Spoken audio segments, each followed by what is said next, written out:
स्वागत है गाइस हमारे YouTube चैनल नॉलेज बूस्टर में। मैं अनूप शुक्ला आज डिस्कस करूंगा आपके साथ यूनिवर्स की, स्टार की और गैलेक्सी के बारे में। स्टार्ट करते हैं। क्या है यूनिवर्स? यूनिवर्स जो कुछ भी मैटर उपस्थित है वो सब कुछ मिला के यूनिवर्स है। टिनी पार्टिकल से लेके, एक एटम से लेके, एक न्यूट्रॉन प्रोटॉन से लेके जो कुछ भी संसार में है, चाहे वो स्टार हो, गैलेक्सी हो, जो कुछ भी है, that is the part of universe. और हम बात करते हैं यूनिवर्स की। यूनिवर्स के एवोल्यूशन के बारे में जब बात किया जाए तो यूनिवर्स के एवोल्यूशन से संबंधित 3 थ्योरीज का चलन ज्यादातर माना जाता है। जैसे कि पहला है, जो थ्योरीज दी गई है यूनिवर्स की, वो है steady state theory, steady state theory.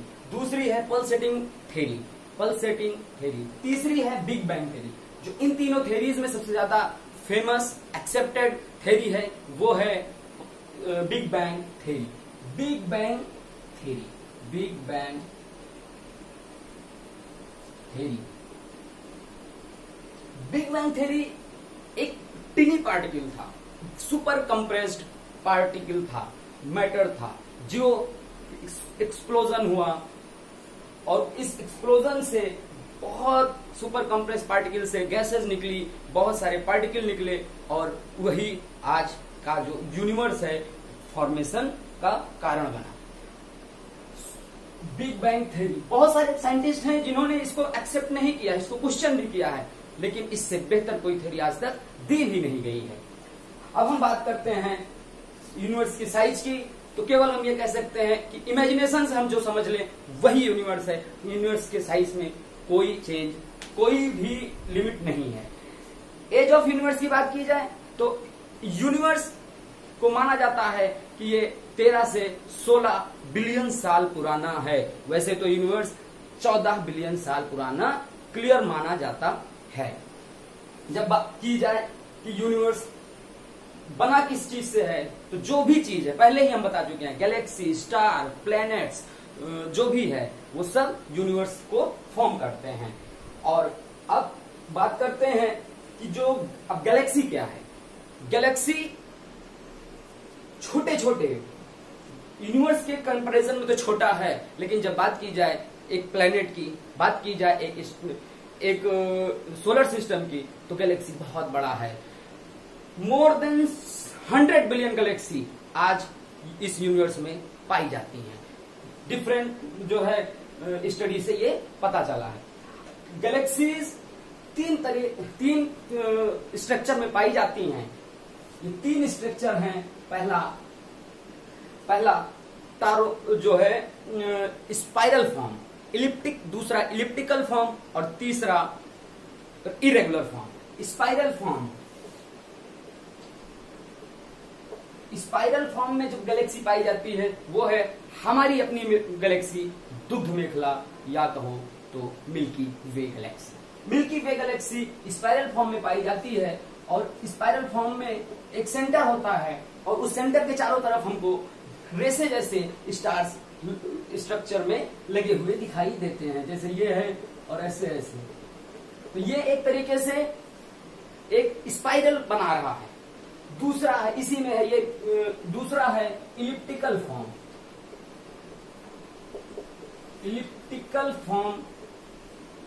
Elliptical form में जो भी गैलेक्सी पाई जाती हैं वो एक इलिप्टिक पाथ की तरीके से अरेंज होती हैं। ये है इलिप्टिकल फॉर्म की गैलेक्सी। और तीसरी फॉर्म में इरेगुलर फॉर्म की गैलेक्सीज जो होती हैं उनमें कोई रेगुलरिटी नहीं होती कि वो किस कंडीशन में स्टार पाए जाएंगे, किस कंडीशन में स्टार नहीं पाए जाएंगे। वो इरेगुलर वे में अरेंज होते हैं स्टार्स। और बात की जाए स्टार क्या होते हैं, स्टार जो है गैलेक्सी के मोस्ट ऑफ द मास को जो है गैलेक्सी का जो मोस्ट ऑफ द मास है वो स्टार जो है कंप्राइज करते हैं। अब स्टार जो है वो हमेशा ग्रुप में पाए जाते हैं, कॉन्स्टिलेशन में होते हैं, एक कॉन्स्टिलेशन फॉर्म करते हैं स्टार। और स्टार का अकेला पाया जाना रेयरिटी है, रेयर ही स्टार अकेला पाया जाता है। जो स्टार हमको अकेला दिखता है मोस्टली वो डबल स्टार होता है, और डबल स्टार होता है इसको हम बाइनरी स्टार भी कहते हैं। बाइनरी स्टार, इसी को हम डबल स्टार भी कहते हैं। स्टार के फॉर्मेशन की कुछ स्टेजेस हैं जो कि स्टार को फॉर्म करते हैं, कुछ स्टेज है जो स्टार के लाइफ साइकिल से संबंधित है। आज हम थोड़ा सा स्टेज के बारे में बात करेंगे। ज्यादातर लोग स्टेज के बारे में बात नहीं करते हैं, लेकिन आज हम थोड़ा सा आप लोगों को बताना चाहेंगे कि स्टार है क्या, स्टार की स्टेज क्या है, क्या किस किस स्टेज से स्टार गुजर कर जो है अपनी प्रौढ़ अवस्था से गुजरकर अपनी अंत अवस्था तक पहुंचता है। और अब हम बात करते हैं स्टार के स्टेजेस की। मोस्टली स्टार जो है फॉर्म होता है और 3 स्टेजेस में उसकी लाइफ साइकिल खत्म होती है। पहली लाइफ साइकिल है यंग एज। यंग एज, और ये यंग एज है, इसमें इसी को कहते हैं main sequence age. Main sequence age, main sequence as.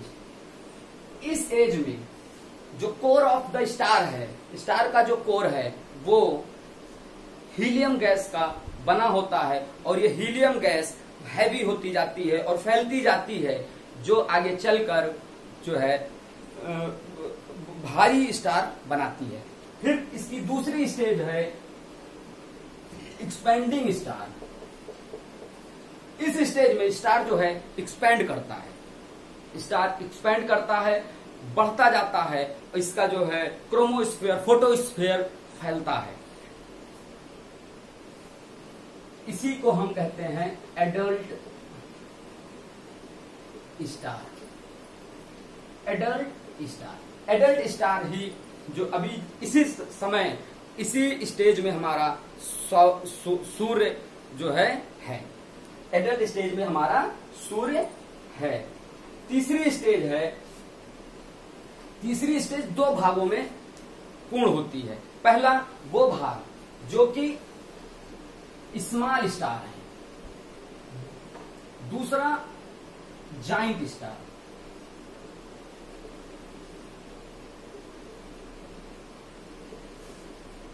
Giant star, small star जैसे कि हमारा सूर्य है। हमारा सूर्य जो है, तो पहले बात कर लेते हैं स्मॉल स्टार की आखिरी स्टेज क्या है। जो स्मॉल स्टार की आखिरी स्टेज होती है, ये जो है कूल डाउन होते हैं। इनमें गैसेस बाहर की तरफ, जब ये गैसेस इसकी बाहर की तरफ निकलती हैं तो फ्लेयर्स जो है वो एक्सपेल्ड हो जाती हैं, और ये धीरे धीरे कूल डाउन हो जाता है।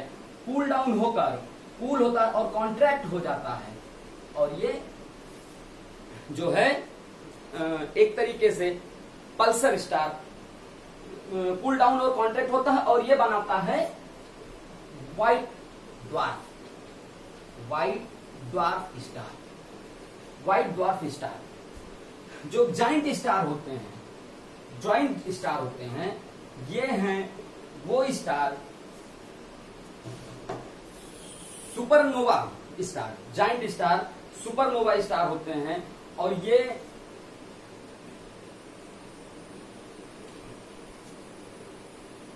कूल डाउन नहीं होते।